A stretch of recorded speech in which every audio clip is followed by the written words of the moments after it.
Ini masih pembahasan di dalam Bai'at Al-Aqabah Ats-Tsaniyah. Nabi memerintahkan sahabat Ansar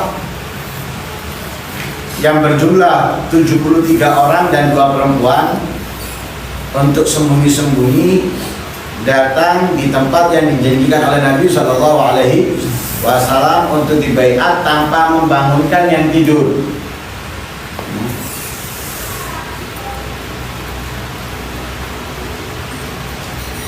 Lalu ketika sudah sempurna baiat, terlaksana baiat, Nabi meminta daripada mereka untuk keluar bersama Nabi. Di antara mereka ada 12 najib. Untuk apa? Untuk memimpin kaumnya. Lah 12 itu 9 dari Khazraj dan 3 dari Aus. Sehingga mereka kembali ke Madinah menyebarkan Islam di sana. Lah, tersebarnya Islam di kota Madinah itu sangat pesat.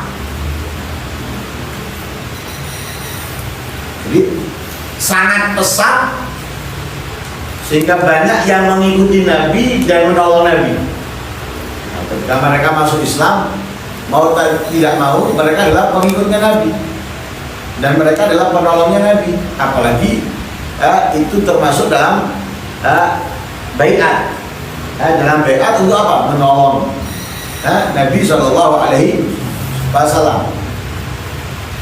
Lah karena sangat pesat Islam di Madinah, lah itu memiliki dampak yang mengerikan untuk orang-orang Quraisy.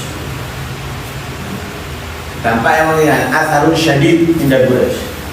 Jadi memiliki dampak yang kuat, yang mengerikan untuk orang-orang Quraisy.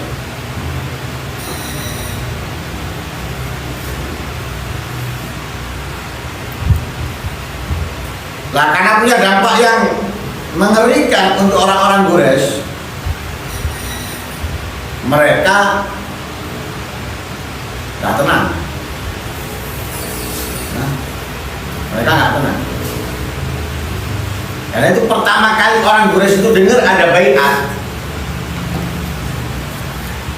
mereka itu langsung mendatangi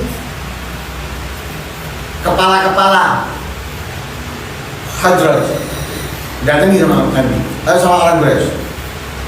Mereka mengatakan, kami dengar bahwa kalian mendatangi saudara kami atau teman kami ini, yaitu Rasulullah yang dimaksud. Kalian akan mengeluarkan dia, membawa dia dari sini dan akan memerangi kita. Itu ungkapan mereka. Lah, nggak ada yang tahu. Kenapa? Nggak semua ikut saat itu. Yang tertidur ditinggal, nggak dibangunkan, nggak tahu apapun. Lah saat itu orang Quraisy nggak tahu terjadinya baiat itu. Nah, tahunya ketika mereka sudah keluar. Mereka sudah keluar dan mereka sudah jauh. Nah, orang-orang Ansar sudah jauh. Nah, karena itu ketika dikejar,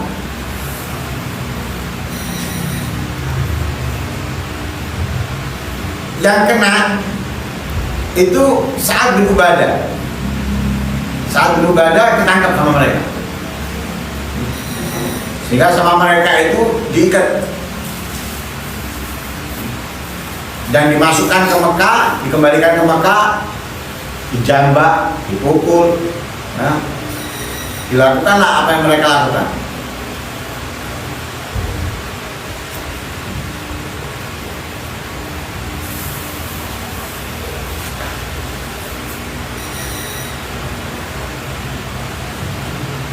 Akhirnya karena mereka takut, nah di situ mereka kumpul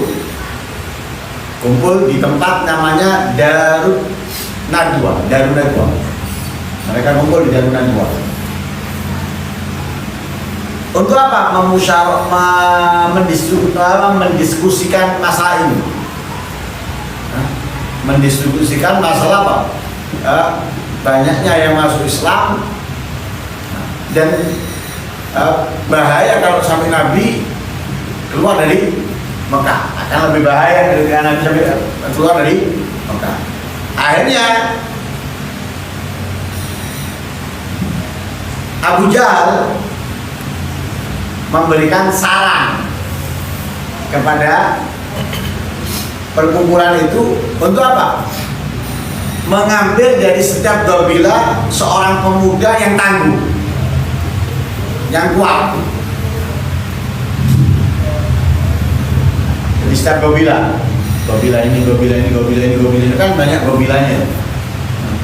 Nah, setiap qabilah mengirimkan satu sosok pemuda yang tangguh, yang kuat.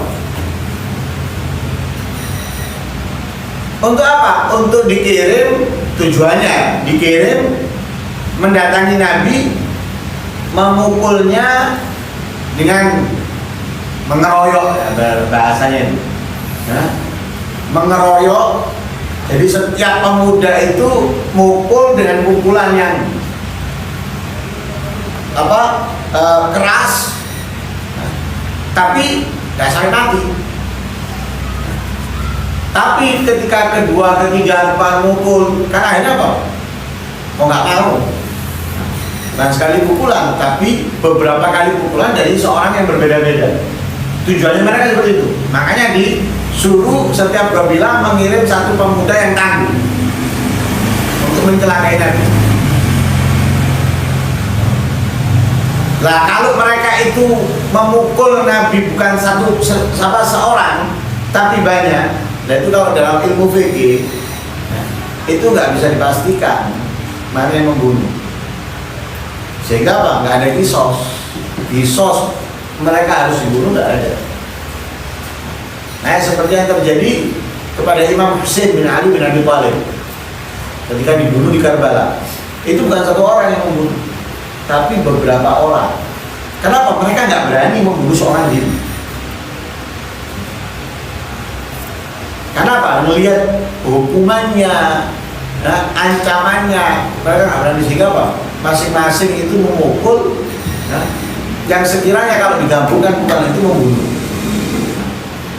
Nah ini tujuannya seperti itu. Sarannya Abu Jahal.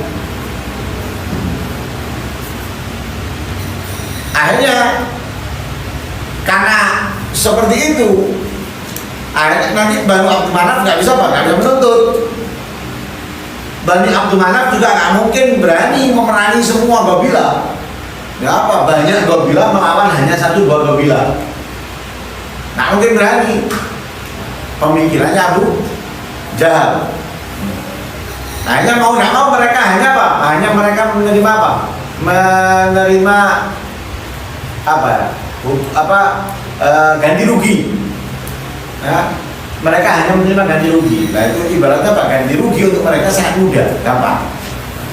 Apalagi iuran dari banyaknya qabilah. Untuk urusan itu gampang buat mereka. Nah ya, tapi mereka nggak bisa merangi kita. Kita hanya bisa memberikan ganti rugi, tidak apa-apa. Jadi apa? Poinnya didapat. Poinnya didapat. Ganti rugi itu nggak masalah. Yang penting apa yang diinginkan hasil.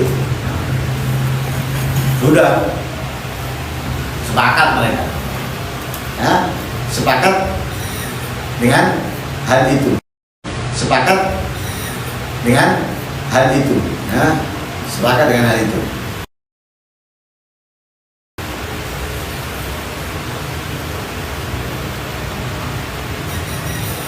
Sehingga Allah turunkan kepada Nabi Muhammad.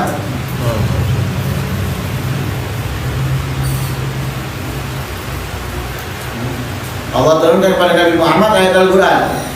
Wa idh yamkuru bika alladziina kafaru yuthbituka aw yuqtuluka aw yukhrijuk wa yamkuruna wa yamkurullah wallahu khairul makirin.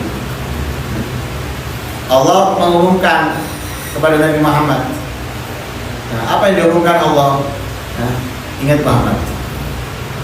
Mereka orang-orang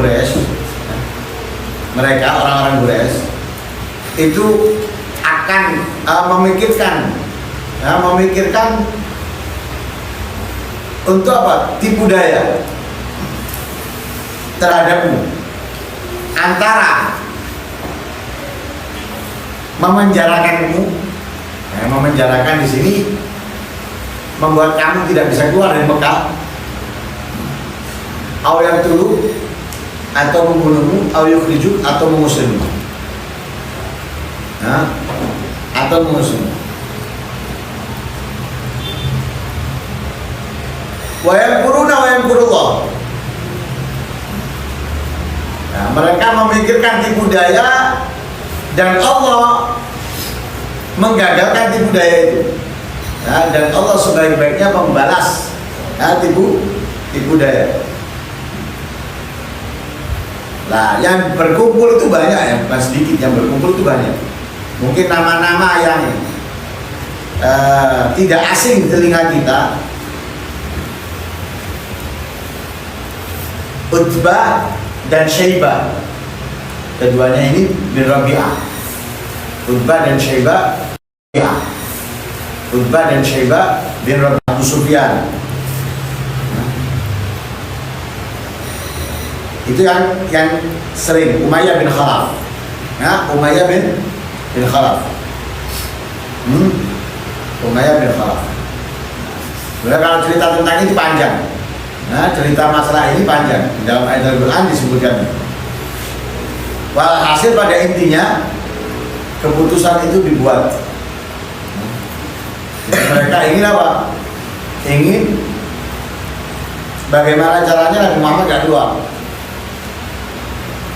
Nabi Muhammad tetap atau misalnya dikeluarkan dari Mekah.